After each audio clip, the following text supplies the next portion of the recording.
Hay historias que parecen perdidas, pero en realidad se quedaron dando vueltas. Recuerdos, mitos, pequeñas escenas, sucesos y personajes que aún quedan en el inconsciente colectivo. Este espacio es para buscarlos y rescatarlos, mirarlos un rato más y ver si todavía nos dicen algo. Pequeño tratado sobre lo invisible. Soy Rama. Gracias por quedarte.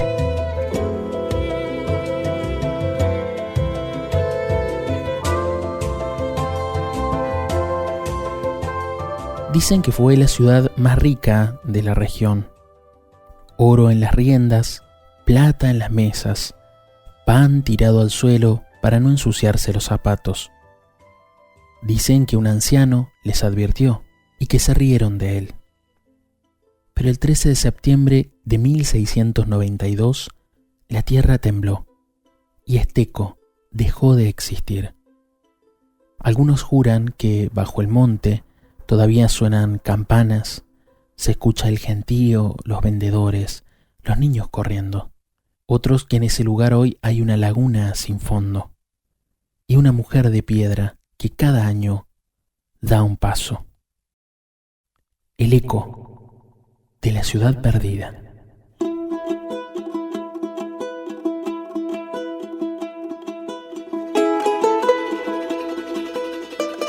Antes de adentrarnos en la historia de hoy, quiero acercarles algo que la autora María Teresa Grondona, es una autora muy conocida, tiene el libro recopilatorio más grande de las leyendas y mitos de la Argentina, llamado Cuentos y Leyendas justamente de la Argentina, donde en el prólogo ella describe qué es una leyenda. Se los quiero acercar antes de que podamos ingresar en la historia del día de hoy.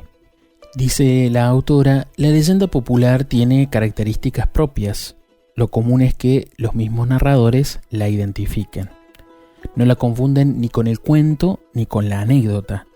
Su condición general, al ser explicativa, la relaciona con la realidad y con la fantasía, con el conocimiento tradicional y con la creación ética y estética de un pueblo. No tiene la complejidad del cuento propiamente dicho. Su motivo esencial es unitario, pero está unido a elementos que lo embellecen, le dan relieve y a veces le dan un sentido especial. La leyenda explica al pueblo las características llamativas del ambiente, el porqué de los nombres que designan aspectos singulares del paisaje y de las cosas, las causas que dan formas y condiciones a los animales, las plantas, los astros y la atmósfera de su tierra, el origen y la razón de los conocimientos heredados, de sus creencias religiosas, de los héroes y de los genios que pueblan su credulidad y sus supersticiones. Hasta aquí lo que sostiene María Teresa Grondona, escritora de este libro que recopila muchas leyendas y mitos de Argentina. Con esta introducción vamos a ingresar a la historia del día de hoy.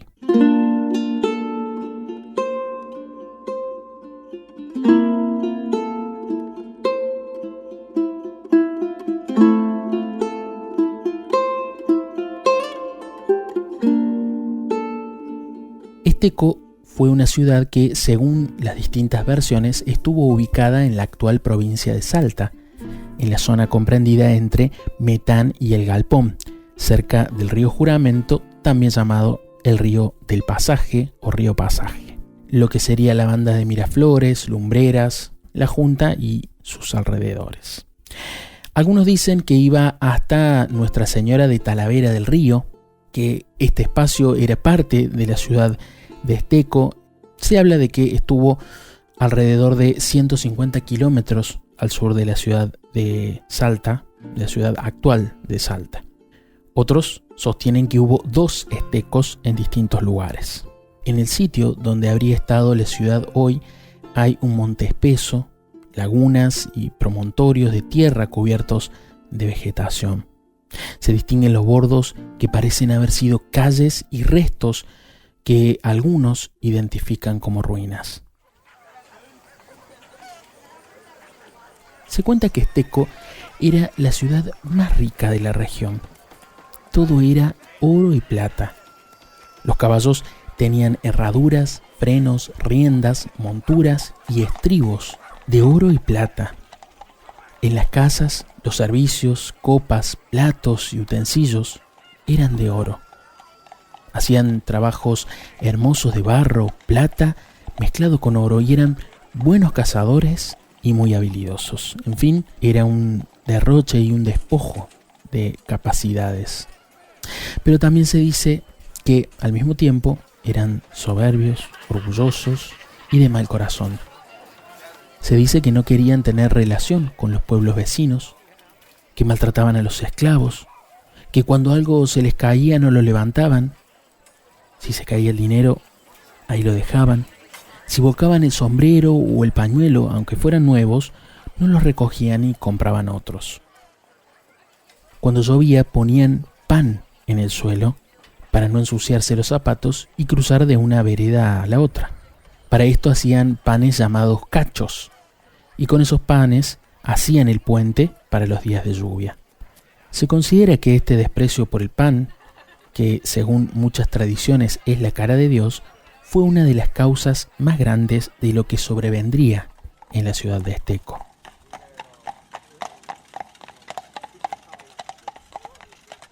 Un día apareció en la ciudad un anciano.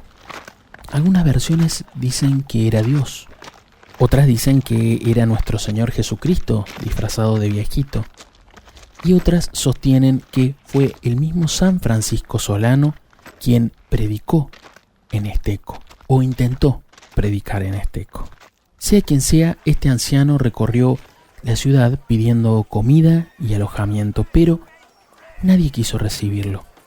Lo echaban de las casas, se burlaban de él, lo trataban de loco, en fin, le decían que se fuera de la ciudad.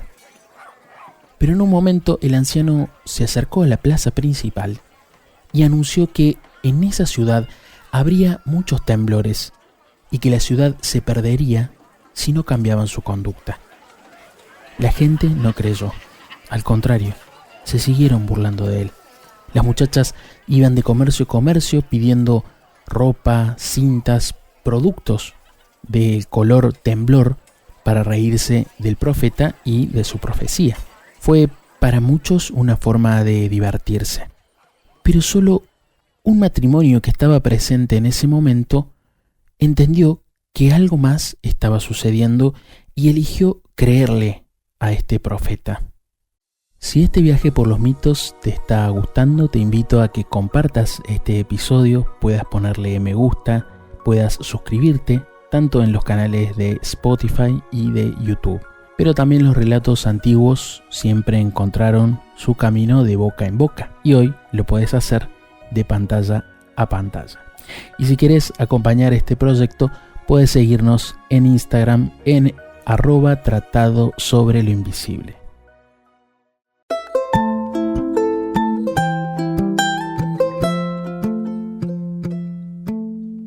Este matrimonio vivía en un ranchito a orillas del pueblo. Eran los únicos pobres del lugar. El matrimonio tenía un solo hijo pequeño y una única gallina. El hombre le dijo a la mujer que matara a la gallina para invitar al anciano a comer. La mujer se enojó porque era la única que tenían, pero obedeció y la mató, y con ella hicieron un caldo y lo alojaron. Después de comer, el anciano insistió en su profecía. Les dijo que la ciudad se iba a hundir, que cuando comenzaran los temblores debían salir con él y que bajo ninguna circunstancia debían darse vuelta, escucharan lo que escucharan.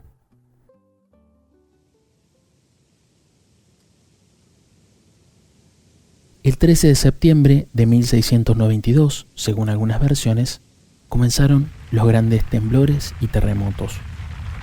Se oyeron ruidos como truenos muy fuertes, casi ensordecedores, sacudones que estremecían la tierra, gritos, derrumbes. Parecía que el mundo se acababa. Se dice que la tierra se abrió y la ciudad comenzó a hundirse. Entre estos eventos catastróficos, el matrimonio salió con el anciano. La mujer llevaba al niño en brazos. Se oyeron los cantos de los gallos y de todos los animales. En algunas versiones dicen que apareció una gran luz. Los ruidos eran cada vez más fuertes y el matrimonio con su hijo y el anciano corrían evitando que se los tragara la tierra. Pero cuando el estruendo fue más intenso y los gritos se escuchaban por todas partes, la mujer se dio vuelta. En ese instante quedó convertida en piedra, con el niño en brazos. El hombre fue salvado y el anciano desapareció. La ciudad finalmente se perdió.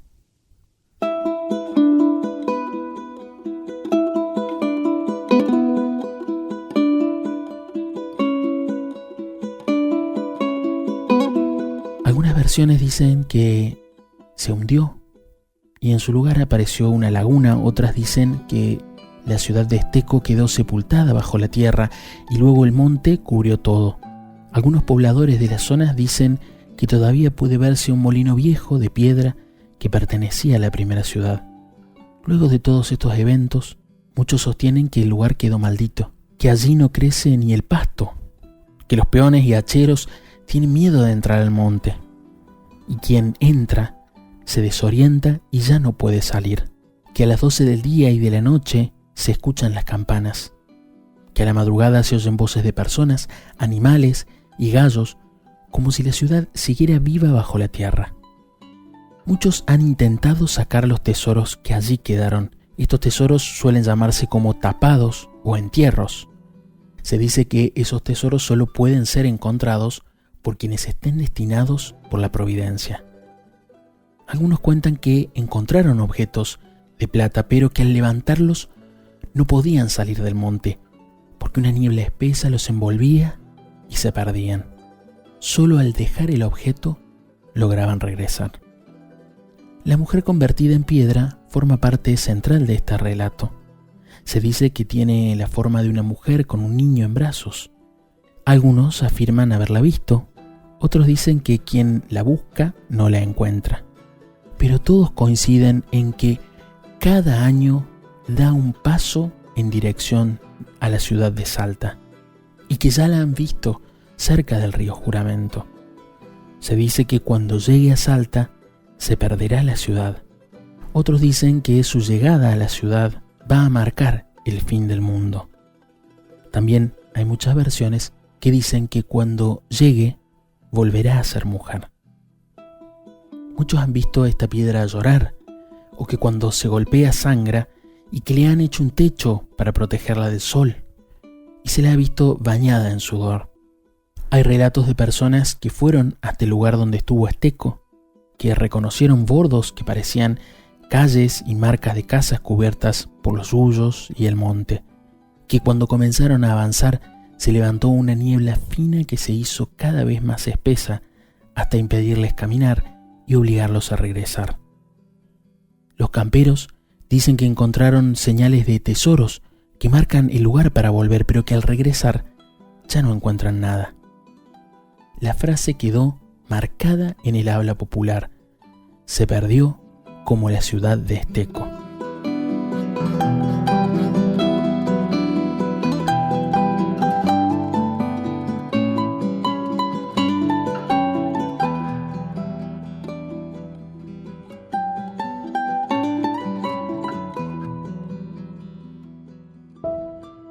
Si estás disfrutando de este episodio y de este podcast, te invito a que puedas ayudarnos a seguir sosteniendo este proyecto independiente aportando uno o más cafecitos. En la descripción podés encontrar el link para hacer este aporte.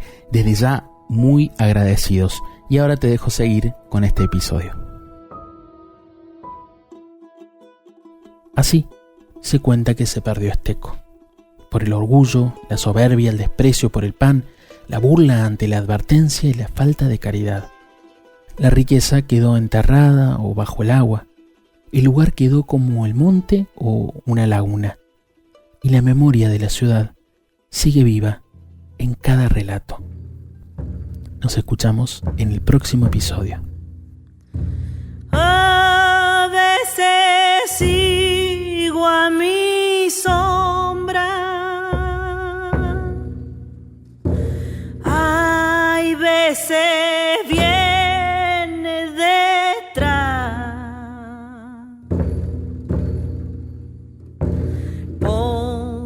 Pobrecita, si me muero,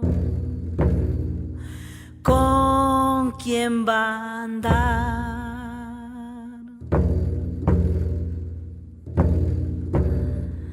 No es que se vuelque mi vino,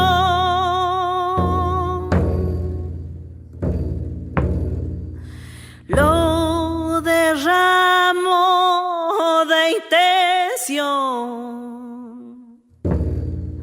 Mi sombra bebe y la vida es de los dos.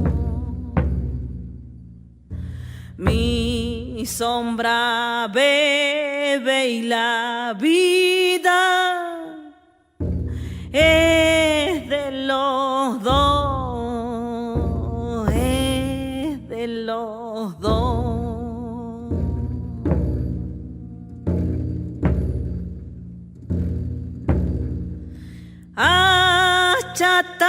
Achatadita y callada,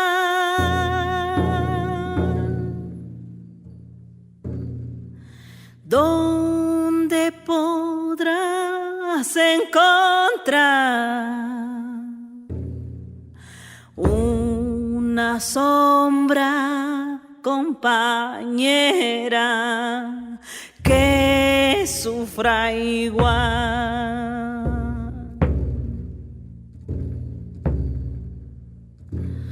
Sombrita, cuídame mucho, lo que tenga que dejar cuando me moje hasta adentro la oscuridad. Cuando me moje hasta adentro la oscuridad, la oscuridad.